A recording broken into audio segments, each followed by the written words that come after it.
네, 안녕하십니까. 공상여입니다. 이번 시간에는 남과 북, 북과 남의 관계에 대해서 여러분들의 이야기를 좀 해보려고 합니다.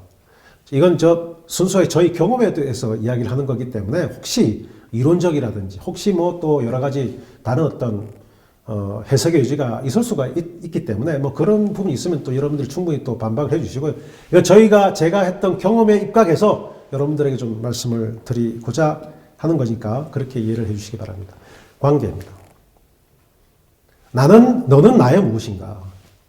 나는 너를 어떻게 불러야 할까? 이 문제입니다. 제가 남포에 1999년 겨울에 남포에 도착해서 북한 사람들과 만나서 그들과 대화를 하면서 서로가 서로에게 불러줘야 될, 뭐라고 불러야 될지에 대해서 의문점을 가지게 된 계기부터 시작을 제가 아까 말씀했는데요. 바로 이 문제입니다. 이 관계가 굉장히 중요한 문제였습니다. 이게 왜 중요하냐면 이런 거죠.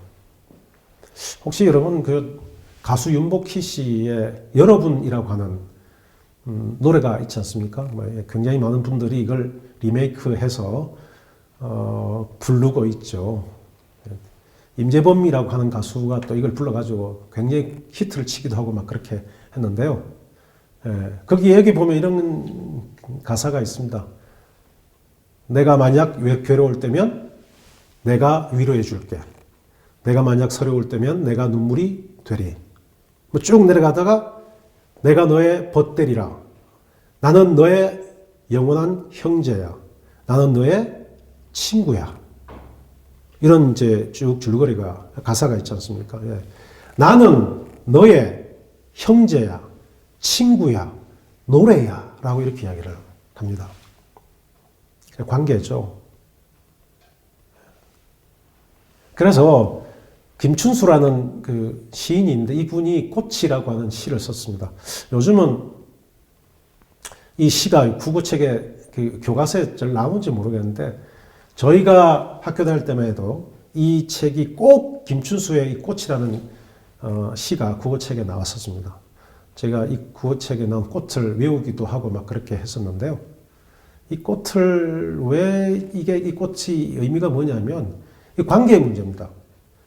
대상에 대해서 이 대상을 어떻게 정의하는가 이런 문제에 통해서 자기와 상대방의 관계가 설정된다는 이걸 이제 이야기하고 있거든요. 예. 여기 보면 내가 그의 이름을 불러주기 전에는 그는 다만 하나의 몸짓에 지나지 않았다. 내가 그의 이름을 불러주었을 때 그는 나에게로 와서 꽃이 되었다. 내가 그의 이름을 불러준 것처럼 나의 이 빛깔과 향기에 알맞은 누가 나의 이름을 불러다오. 그에게로 가서 나도 그의 꽃이 되고 싶다. 우리들은 모두 무엇이 되고 싶다. 나는 너에게, 너는 나에게 잊혀지지 않는 하나의 눈짓이 되고 싶다. 이게 꽃의 내용입니다. 즉 다시 말해서 내가 누군가를 불러주지 않으면 그건 의미가 없다는 거죠. 누군가가 나에게 뭔가를 불러줬을 때 나의 정체성이 확립되고 내가 누군가하고 확립이 되고 그랬을 때 서로 간의 관계가 정확하게 성립이 된다는 거죠. 당연하죠. 내가 그를 무시하고 그에 아무 관계가 없다고 하면 그건 없는 존재인 거잖아요. 네. 남과 북은 그럼 어떡할까요? 남과 북은. 여러분. 그냥 북은 휴전선 북쪽에 북이라고 하는 어떤 북한이라고 하는 단체가 국가가 있는 거고 휴전선 이남 지역에 남한이 있는 거다라고 보통 우리가 이렇게 생각하지 않습니까? 그런데 그걸 법률적으로 그러면 그게 어떤 정의가 되는 건지 그런 것들에 대해서는 저희는 잘 모르고 있습니다. 그냥 1945년 해방이 되고 또 산발선언으로 나뉘고 그 다음에 전쟁이 일어났고 남쪽은 남쪽대로 북쪽은 북쪽대로 정부가 수립이 되었고 그런데 수립이 됨에도 불구하고 또 같이 싸움을 벌여서 서로 적대하고 뭐 이런 관계를 형성해 왔지 않습니까? 지금도 아직까지 전쟁 상태잖아요. 정전협정이 맺어져 있는 전쟁 상태거든요. 내일이라도 남이든 북이든 전쟁을 일으켜도 하등 이상할 것이 없는 그런 상태를 70년 이상을 이어져 온 게 지금 우리 남과 북의 상태인데, 잘 보세요.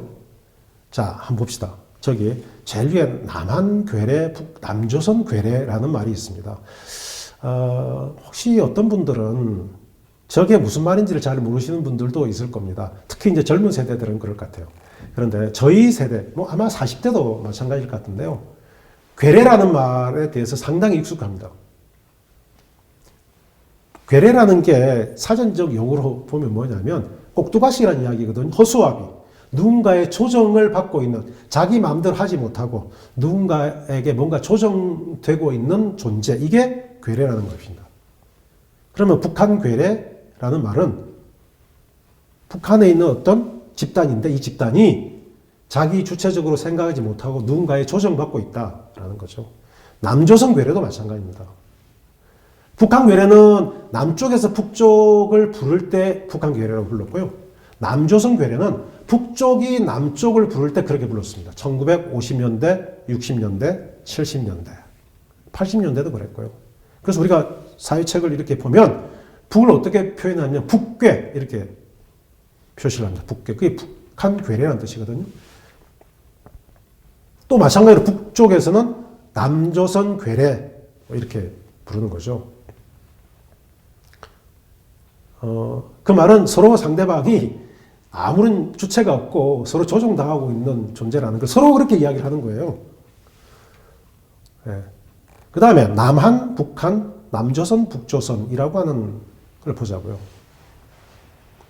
남한과 북한이라는 말은 뭐냐면 제가 파악하기로는 남한은 남쪽에 있는 대한민국이라는 뜻이고요. 북한은 북쪽에 있는 대한민국이라는 뜻입니다. 즉 다시 말해서 대한민국이 한반도 전체가 대한민국인데 그 중에서 휴전선 이남은 우리가 일단은 다 점령을 해서 확실하게 우리 땅이 됐는데 휴전선 북쪽은 아예 점령을 못했다는 거죠. 즉 수복을 못하고 저기에 하여간 이상한 사람들이 땅을 점거하고 있다라는 거죠. 그게 휴전선 북쪽에 있는 어떤 집단이라는 거죠. 그래서 저거는 우리가 반드시 되찾아야 될 우리 땅.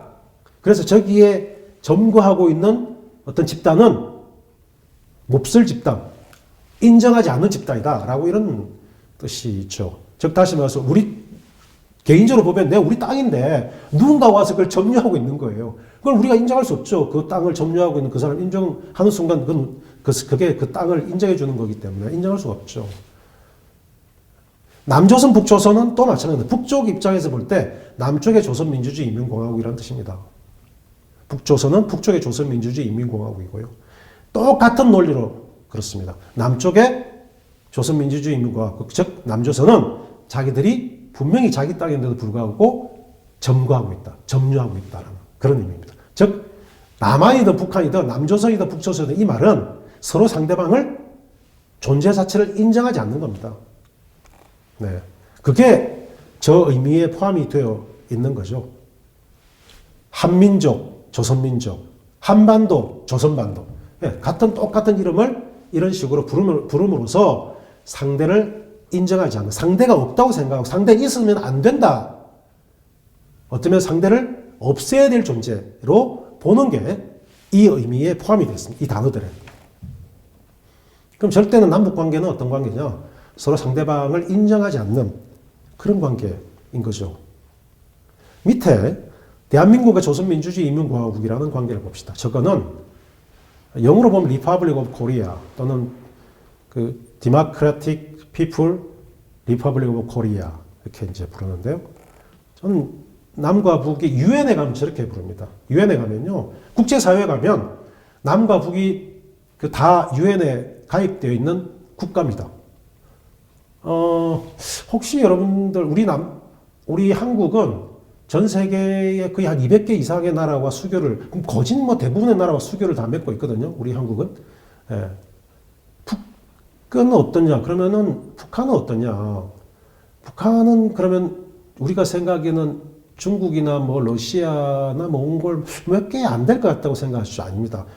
150개 이상의 나라와 북이 또 수교를 맺고 있습니다. 다들 그 국제사회에 나오면 하나의 국가로 동등하게 인정을 받습니다. 그러니까 거기 가면 그냥 국제사회에서는 남과 부를 어떻게 부르냐면 지금 보셨듯이 ROK, DPRK 이렇게 부르기도 하고요. 그냥 사우스 코리아, 노스 코리아 이렇게 부르기도 합니다. 즉 두 개의 국가로 부르는 거죠. 자, 그럼 우리가 남과 북 우리는 어떻게 북을 하나의 국가로 인정을 해야 될까요? 북은 남을 하나의 국가로 인정을 해야 되느냐?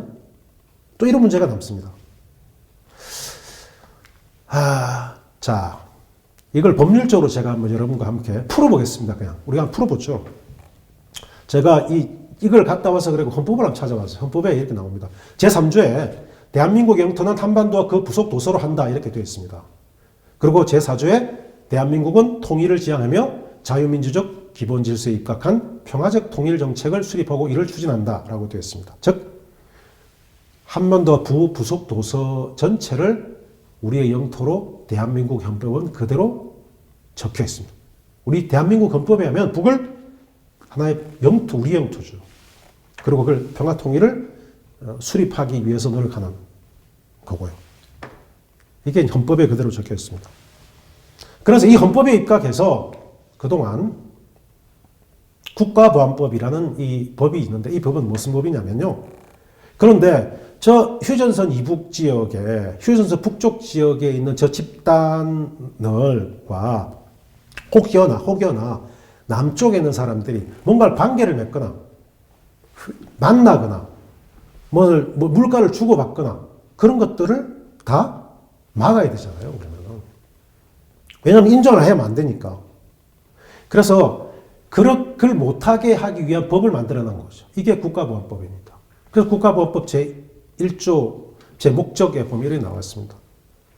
반국가 활동을 규제함으로써 국가의 안전과 국민의 생존 및 자유를 확보함을 목적으로 한다라고 되어 있는데 여기 이 법에서 반국가 단체를 하면 정부를 참칭하거나 국가를 변환할 것을 목적으로 하는 국내외의 결사 또는 집단, 지휘 통솔 체계를 갖춘 단체를 말한다라고 되어 있거든요.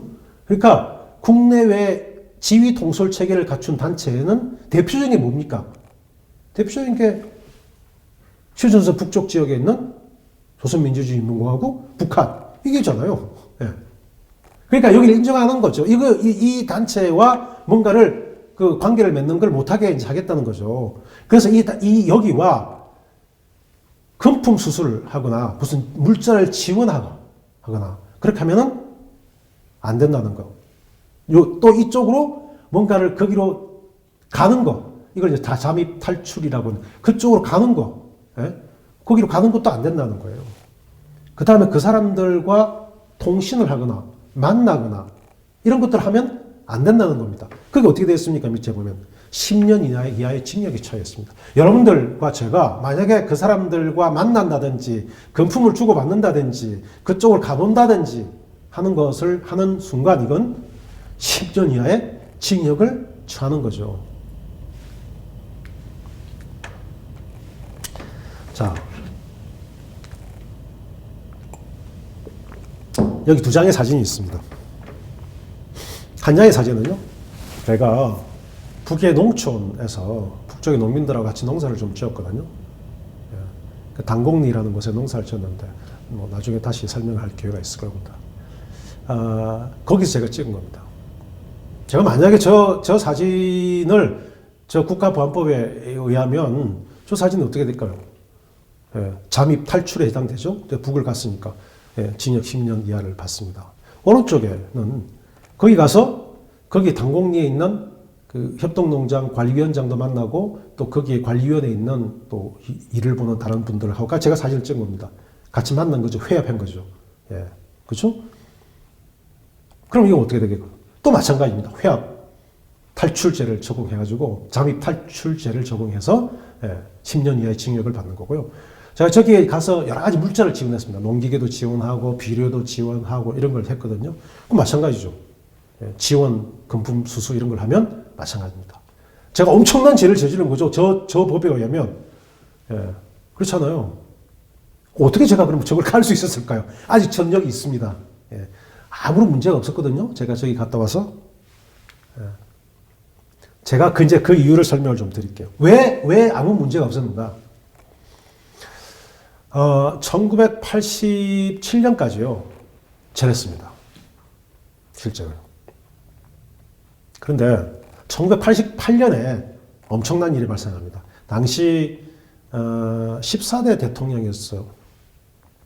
그 노태우 대통령이, 노태우 정부의 노태우도 이제 대통령이 계셨는데 이분이 대통령이 되고 나서 87년도에 대통령이 되셨는데 1988년도에 1988년도 7월 7일 날 77선언이라는 걸 발표합니다. 이게 뭐냐면 민족 자정과 통일 번영을 위한 대통령 특별선언이라고 하는 이름으로 이게 나온 겁니다. 이 77선언의 내용이 어떤 내용이냐면 이런 거예요. 남북 동포의 상호 교류 및 해외 동포의 남북 자유왕래를 개방한다. 남과 북이 서로 왕래하고 해외 동포들이 북에 가는 거 다 허용하겠다는 겁니다. 이산가족 생사 확인을 적극적으로 추진하고 남북 교육과 문호를 개방하겠다. 남과 북이 경제적인 협력을 하는 것을 인정하겠다는 겁니다. 그 다음에 비군사 물자에 대해서 군사적 물자가 아니면 우방국, 미국이든 영국이든 호주든 우리의 이제 일본이든 우리의 우방국이 북한하고 무역을 하는 것을 다 용인하겠다는 겁니다. 그래서 남과 북 간의 대결 외교를 종결하고 그다음 북한이 미국이나 일본과의 관계를 개선하는 것도 우리가 적극 지원하겠다. 그리고 우리는 앞으로는 대북 비난 방송을 중단하겠다. 이런 이야기였습니다. 그게 그 1988년도에 노태우 대통령이 발표한 거예요. 획기적인 겁니다. 막 패러다임이 바뀐 거예요. 그러고 나서는 그럼 이거를 법률적으로 이제 이걸 보완을 해야 될 거 아닙니까? 뭐 대통령이 그렇게 선언을 했지만 법률적으로는 국가보안법이라는 아까 그 법률에 의해서 그 제약을 다 받잖아요. 그러니까 이걸 법률적으로 이제 보완을 해야 되는 거죠. 그래서 이 보완을 어떻게 하냐면 기존에 있는 국가보안법은 그대로 두되 새로운 법률을 만들어서 이것을 보완하는 방식으로 갑니다. 그게 남북교류협력에 관한 법률이라는 것을 1990년 8월에 제정을 합니다. 그래서 어떻게 이야기하냐면 이 법은 군사분계선 이남지역과 그 이북지역 간의 상호 교류와 협력을 촉진하기 위하여 필요한 사항을 규정함으로써 한반도의 평화통일에 이바지하는 걸 목적으로 한다 이렇게 되어 있어요. 목적이 군사분계선 이남지역이 어딥니까? 이 남쪽이죠. 군사분계선 이북지역이에요. 이 북쪽이지 않습니까? 여기에 상호 교류를 촉진하기 위해서 필요한 사항을 만들기 위해서 법을 만드는 겁니다. 77선언의 이제 후속 조치가 여기 나오는 거죠. 그리고 나서는 이렇게 이야기합니다. 그럼 협력사업이 뭐냐? 협력사업을 쭉 규정을 합니다. 어떤 여러 분야에서 협력사업을 진행하는 겁니다. 뭐 환경, 경제, 농업, 뭐 보건, 뭐 문화체육, 뭐 관광, 뭐 다 해당되는 거죠. 군사적인 걸 빼놓고 다 하겠다는 거예요. 그리고 이렇게 이야기합니다. 다른 법률과의 관계에서 이 법이 우선하여 적용한다는 나오는 거죠. 이 남북교류협력법 관련해서는 이 법이 옛날 법보다는 우선한다. 즉 국가보안법에 우선해서 이 법을 적용하겠다라고 이야기합니다. 그러니까 남과 북의 교류협력과 뭐 이런 걸 위해서 하는 일이라면 다 허용하겠다. 이 이야기인 거죠. 이게 이제 1980년에 제정을 하고요. 잘 보십시오. 그래서 남북한에 방문하는 것도 통일부 장관의 승인을 받으면 할 수 있다고 되어 있습니다. 안 그러면 잠입 탈출죄에 해당되죠? 예, 이렇게 되면 가능하게 되고요. 접촉도 마찬가지. 남과 북이 모여서 만나서 이야기하는 것도 통일부 장관에게 신고만 하면 됩니다. 그 다음에 남과 북의 교역도 허용하고 그 교역은 민족 내부의 거래로 한다. 즉 다시 말해서 이 교역은 서로 관세를 안 문다는 거죠. 외국에서 수입하는 것처럼 관세를 물고 이런 거 없이 그냥 경상남도 사람이 전라남도 사람하고 서로 교류하는 거, 교역하는 것처럼 아무 세금 없이 그냥 서로 물건을 주고 팔 수 있다라는 이야기입니다. 예.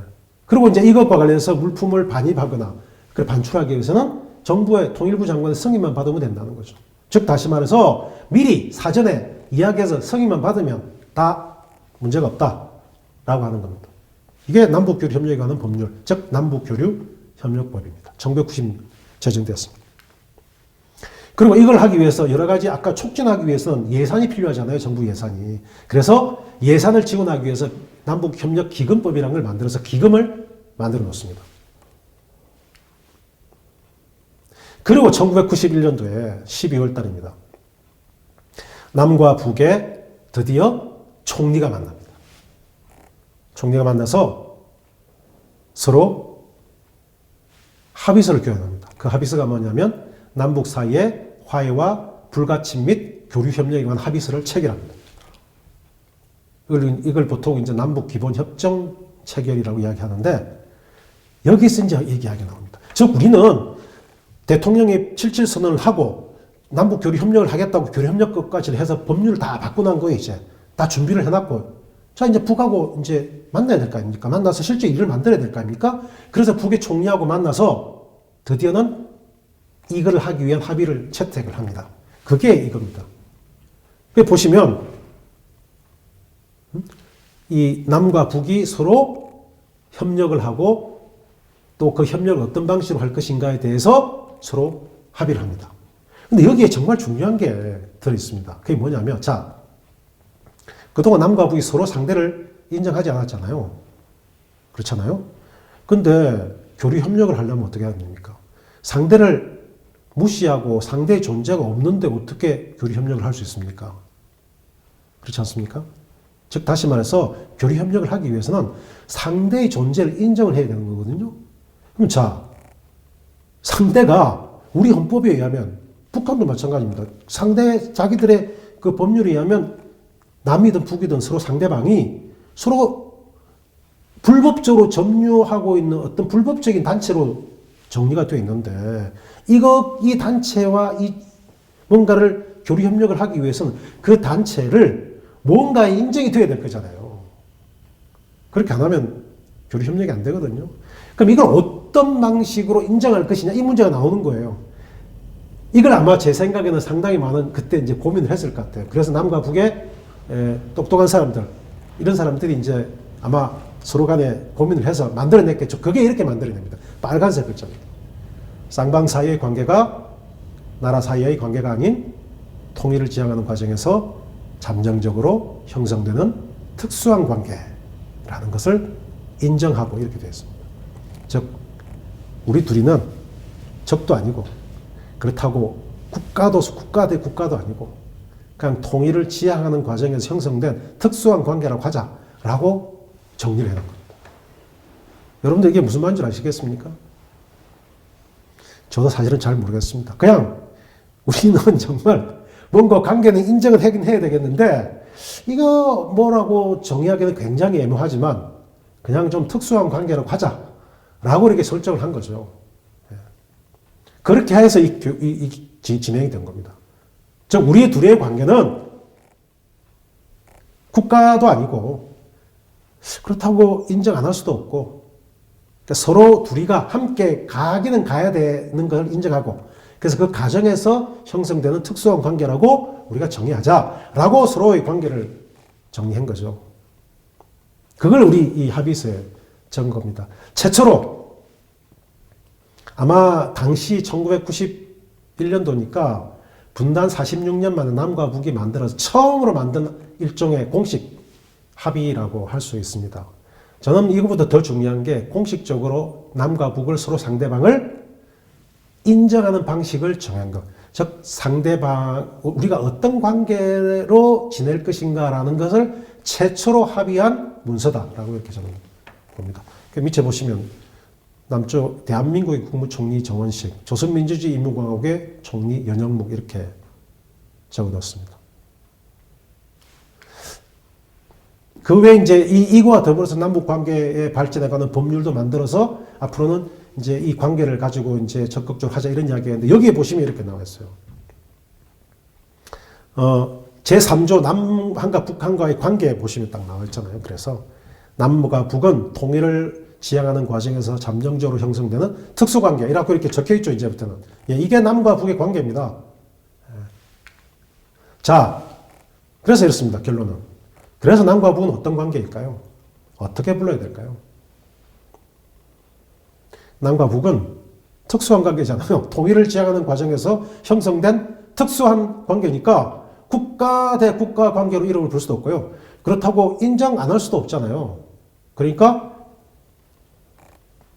조선민주주의 인민공화국, 대한민국이라고 부르기도 좀 그렇고 그렇다고 남한, 북한, 남조선, 북조선이라고 부르기도 안 맞고 그래서 여러 고민을 하다가 이렇게 부르게 된 거예요. 서로 그런 어떤 무슨 이념이랄까요?